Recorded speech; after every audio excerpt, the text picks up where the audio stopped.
पुष्पा 2 सध्याचा सर्वात गाजलेला आणि व्हायरल झालेला एकमेव चित्रपट म्हणजे पुष्पा 2। आता तुम्हाला असा प्रश्न पडला असेल की दर हप्त्याला नवीन नवीन चित्रपट निघत असतात, परंतु हा चित्रपट असा काय वेगळा होता की जो इतका व्हायरल झालेला आहे। या चित्रपटाला पाहण्यासाठी अनेकांनी गर्दी करून एका महिलेचा हैदराबादच्या संध्या थिएटर समोर जीवसुद्धा गमावला आहे। मग तुम्हाला असा प्रश्न पडला असेल की या चित्रपटात नेमका आहे काय। पुष्पा नावाचा चित्रपट पहिल्यांदा आलेला होता।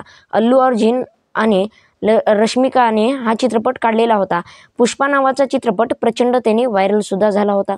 आता तो चित्रपट कशामुळे व्हायरल झाला होता, आता त्याच्यामधले काही महत्त्वपूर्ण जे काही डायलॉग आहेत ते तुम्हाला सुद्धा आवडले असतील। मैं झुकेगा नहीं साला असे जे काही डायलॉग आहेत ते डायलॉग प्रचंडतेने व्हायरल झाले होते। आता त्या डायलॉगच्या अनुसरून तो पुष्पा नावाचा पिक्चर सुद्धा व्हायरल झाला होता। आता तो चित्रपट निघाल्यानंतर प्रेक्षकांना असं वाटलं की पुष्पा 2 सुद्धा येईल।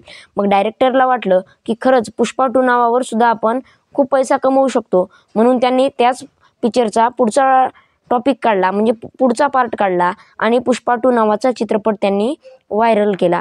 आता पुष्पा 2 नावाचा चित्रपट व्हायरल झाल्यानंतर अनेक गावोगाड्याची शेतकऱ्याची मुलंसुद्धा धावधाव शहराकडे जाऊन ते चित्रपट पाहण्याला गर्दीसुद्धा करू लागली।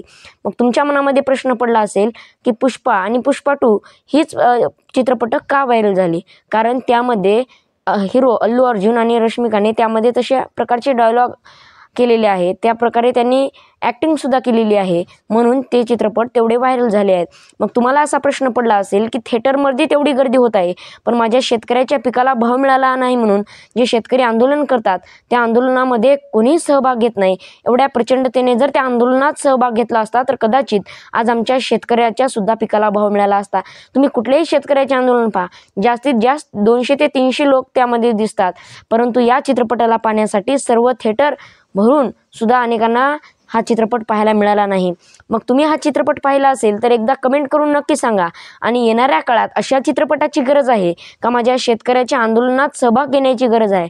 मग तुम्हाला काय वाटतं, आपण प्रत्येकाने शेतकऱ्याच्या आंदोलनात सहभाग घ्यावा का चित्रपट पाहण्यासाठी गर्दी करावी?